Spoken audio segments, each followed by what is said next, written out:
20 turnovers, season high. How much of that was Florida State defense? How much was Florida decision making? Both. Florida State certainly defends at a high level.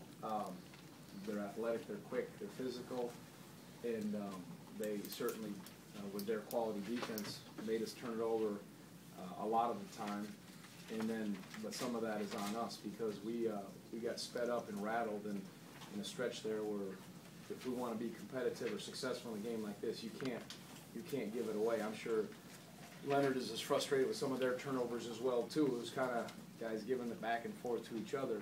But I told our guys in the locker room after, I said, you made a statement of the kind of heart you have and the fight in you, and that was good. But we also made a statement that we've got to clean up some of these turnovers and be more efficient to play against a team like this because baskets aren't easy to come by. And again, there's a stretch where we looked very poor with our turnovers, standing, and just got a little worn down. But again, they fought to get back to have a chance to win or have a chance to tie. We called a timeout with about 8 minutes, 30 seconds left, and it seemed like after that, at one point after that, you guys went on a 14-0 run. Yep. It seemed like, was the directive in that timeout to go to the basket more? Because it seemed like you started doing that more. I thought, right, John Tell, I thought, he was huge in that stretch where he made some plays defensively, got us some breakaways, and then started attacking, spreading the floor a little bit, attacking. He put 4 guards on the floor and tried to open up the floor a little bit and make some plays, and some guys stuck some three-pointers.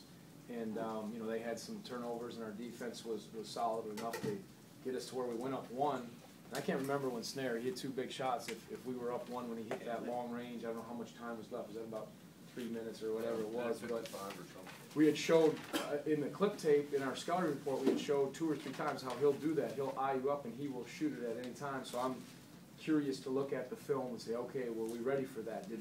Did we relax, or were we there knowing that he was going to pull it from that far? And that was a big shot for them, and then he hit another big shot. He made some plays. How do you explain, Tony, being so cold there where you only had 2 made field goals for like 8 or 9 minutes, and then all of a sudden, like, making 7 straight baskets like that? Yeah, well, some of those were some drives. We got some easy ones.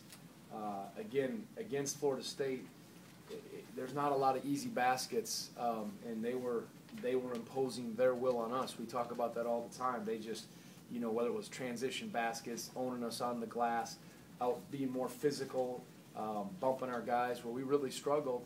And then again, we got some life. I think we opened the court up a little more, went with 4 guards, and got some transition buckets, and I thought that got us into it. And, shooting's a funny thing, as we talk about. You just never know when you're going to start hitting some. Do you think the crowd had a effect on Sammy? Yeah, with his air balls. I know, I'll tell you what had more of an effect, because it's Florida State. They close on you so quick. Like, I think it was Malcolm once or twice. They tip a lot of balls. I mean, they get to your shot. You think you're open in their space, and they're on top of your shot. So I think they make you shoot a little quicker and rush it. And I think that his shots were open, and I wouldn't say they were quite in rhythm. He had to speed it up a little bit. And I don't know if the crowd got into him or not, but I know that he had to set up. Are you worried quicker. about the effect it'll have on him? What will be will be. You know what I mean? I'll encourage him to keep impacting the game with his defense, with his decision making, with his leadership, and then keep taking good shots. And if they're there, you got to take them. And if you're not feeling it, then pass it up. He passed that one up to get Joe one at the end. He decided, all right, I'm not there. Maybe we could have gotten a layup out of it. But as the saying goes, it is what it is. You shoot 4 air balls. Well, a miss is a miss. They close on you. So next time you get open, hopefully you shoot it. Doesn't count you differently. Were you pleased with Malcolm's play, particularly late? He seemed to really kind of enjoy the challenge. Yeah, he's strong going to the rim. It was an intense setting. So for a freshman to show that kind of composure or toughness, let me see what he did. He made some plays where he's physical. He could handle that. His body was able to handle it. He put it on the floor, made decisions. But for stretches, it was a bit much for a lot of our guys until we reeled it back in. You play them again in a couple of weeks. Do you think your strong finish really will help you in that game, and that there for a while it looked like you were really kind of overwhelmed? Yep. We'll find out. I'd like to tell you, yes, they're good. They're tough. Leonard does a great job with them, so we'll have to be ready. We'll have to take care of the ball better, and we'll have to show up and play, and we'll be at home, so hopefully that will be an advantage. You worried about the matchup with Snare? It seems like he was matched against Sammy, and you didn't really have anybody who and then we went 4 guards, so we had some interesting matchups. But he's a really good player, and he's been a key. You know, when you look at it statistically, it wasn't overwhelming for him, but it seems like he's been a guy that has made the big plays for them. And he's what you say, he's a threat. He can shoot the 3 ball, but he can put it on the floor.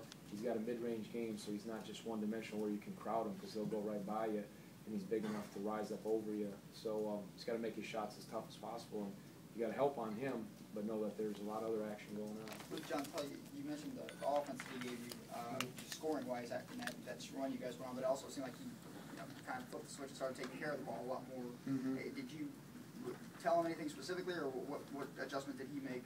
Yeah, I mean, I think it was obvious to us.